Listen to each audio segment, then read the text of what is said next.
We are continuing to follow the disturbing story. A man behind bars tonight accused of holding his pregnant ex-girlfriend at gunpoint, making her take pills to force a miscarriage. 23 ABC's Emma Lockhart is in studio with more on the investigation and local resources available to people suffering from domestic violence. Emma?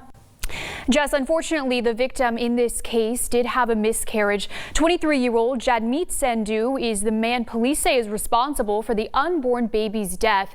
He is currently being held without bail on multiple charges, including murder. A devastating story prompting us to share with you at home resources here in the community if you or someone you know is in an abusive relationship.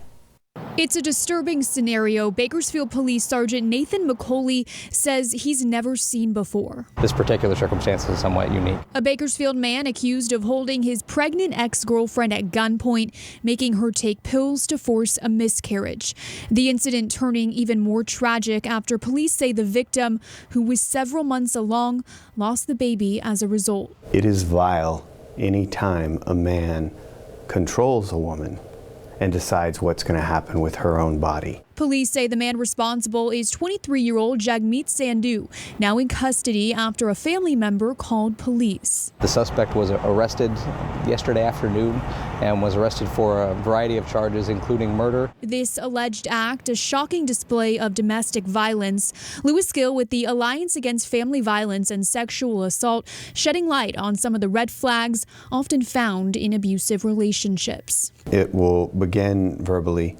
It will always be emotional, and then can be financial control if they get to go to their church. There's a number of ways that people can be isolated. Gill says in some cases the abuse then leads to violence. His message to others: look out for the signs. If you have a family member or a friend that you are worried about or concerned, don't be afraid to ask the question. Just ask if they're okay. For people still suffering, trapped in the cycle of abuse, resources are available. If an individual is being harmed, then they're suffering trauma. And trauma must be treated or it turns into post-traumatic stress. And so it's critical that we get people help so that they can have that whole, healthy, happy life. You can call the Alliance's 24/7 emergency hotline at 327-1091, and you can remain anonymous. If you need somewhere to stay, they have an emergency shelter. Sandhu is set to appear in court tomorrow afternoon. We will, of course, update you as we learn more information on this case. In studio, Emma Lockhart, 23 ABC, connecting you.